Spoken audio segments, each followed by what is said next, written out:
Dad, you drank again, didn't you? I told you not to drink. What are you going to do if you end up in the hospital?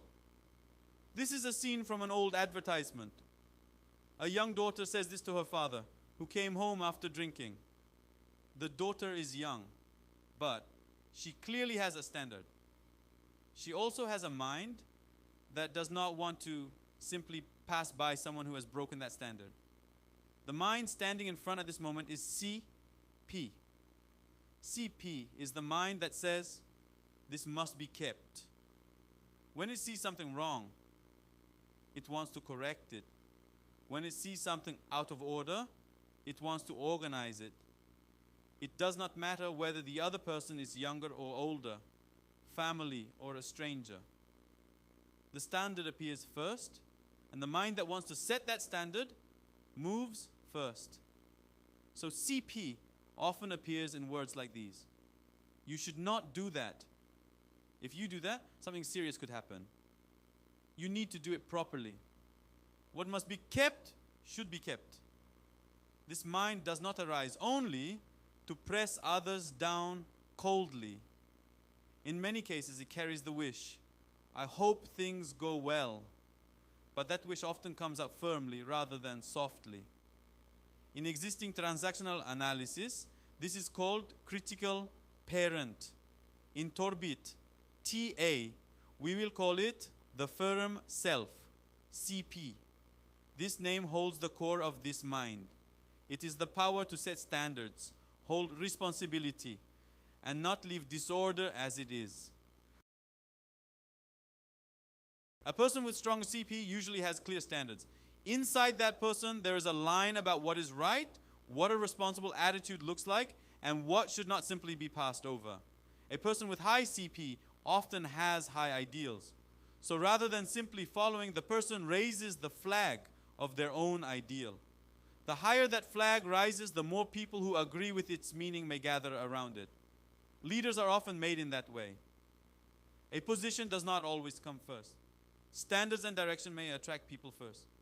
That is why people like this often hold the actual flow even when they do not have an official position. They set direction. They make rules. They tighten an atmosphere that has become too loose. For example, let's say a team is deciding where to go for dinner. It may seem that the team leader will decide because of the formal rank, but in reality, that is not always what happens. Often, the person with the strongest CP in the team holds the atmosphere. Let's go here. This is not a good choice. We should not do it that way. With one sentence like that, the flow becomes organized. In this way, CP appears as practical leadership. CP also pulls people toward higher ideals. We should do at least this much. We should do it properly. We should not just settle for something halfway. This kind of mind pushes people forward. So inside a community, CP becomes an important force. When rules collapse, it rebuilds them. When responsibility becomes unclear, it makes the standard clear. When people delay something, it pulls the task forward. The scene with the young daughter is like this too. She's not simply getting angry. She's setting a standard because she does not want her father to fall apart. The way may be rough, but inside it, there is a sense of responsibility. In some relationships, CP becomes a pillar that sets order. At home, it creates a rhythm of life. In an organization, it holds loosened standards. In a gathering, it keeps the direction from becoming blurred. So CP may feel like a whip, but it can also be the driving force that moves the community forward. However, CP is not always used only as a helpful force. When this power becomes excessive, responsibility becomes pressure and standards become nagging. In the past, I saw someone walking down the road who could not simply pass by children playing in a pile of construction sand. Children, if you play like that, the sand cannot be used. Other people passed by. But that person eventually moved the children away from that place and came back. This scene shows the features of CP well. When a rule is broken, it wants to step in. When order is disturbed, it wants to correct it. The problem is that the other person may feel this as interference rather than help. A person with strong CP often thinks this way. I said the right thing. I said it because I wanted things to go well. Someone had to say at least this much. That may actually be true, but the listener may feel something different. They are pointing something out again. They are looking at me as if I am not good enough. I feel like I am always the one who is wrong. So when CP is strong, even words spoken with good intention can easily become nagging. The conversation becomes a lecture rather than advice. And the relationship tilts vertically instead of staying level. The more painful issue is the feeling of being betrayed. A person with high CP wants to lead people inside their own standards. They believe it is a good path. But when the person pulls too strongly, the other person may only follow, while dissatisfaction builds inside. Then one day, the other person turns away. At that moment, a CP thinks, I took care of them this much and they betrayed me. But the other person may not have betrayed them. I endured for too long. I cannot keep doing this anymore. In other words, CP may try to lead people but end up exhausting them. It may try to give standards but make the other person feel suffocated. The stronger the leadership becomes, the larger its shadow can also become. For example, inside a gathering or organization, a person with very high CP may naturally rise to the center.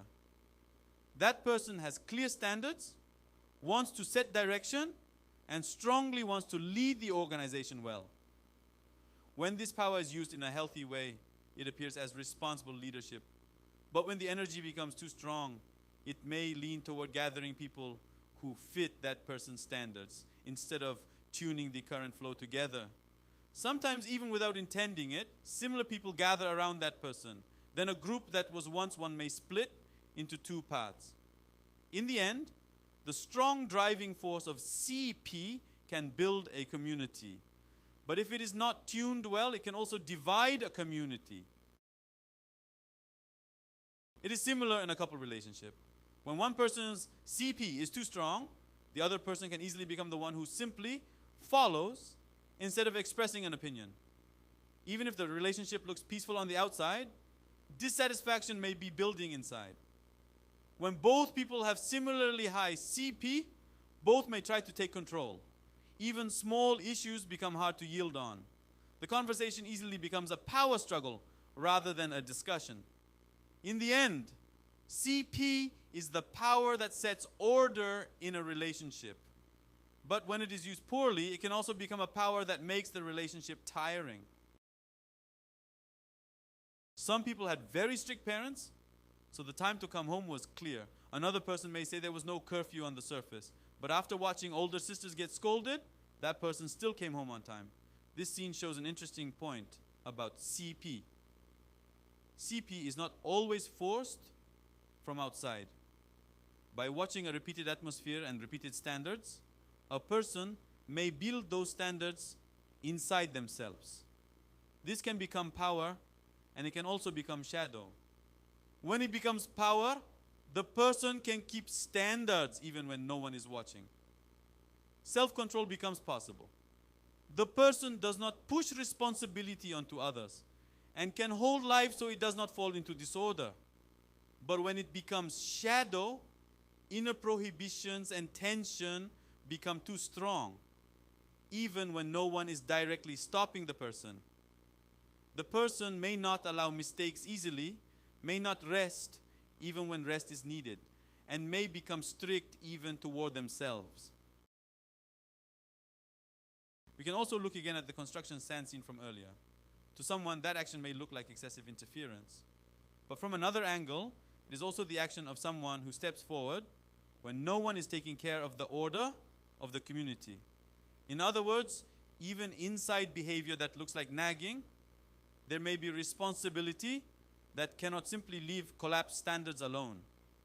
On the other hand, power that looks like leadership is not always good. The ability to become a practical leader is clearly a strength. But as that power grows, it becomes easier to miss the other person's pace, emotion, and autonomy.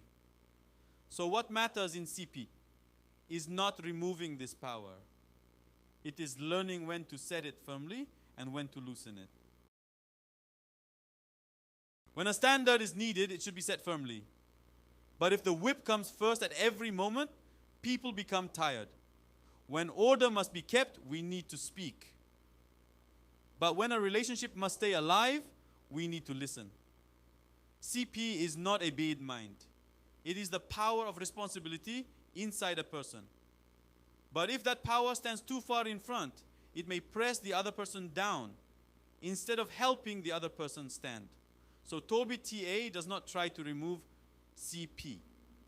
Instead, it tries to distinguish the moments when this power helps from the moments when it becomes a burden. When that distinction appears, CP does not remain only as the power of a nagger.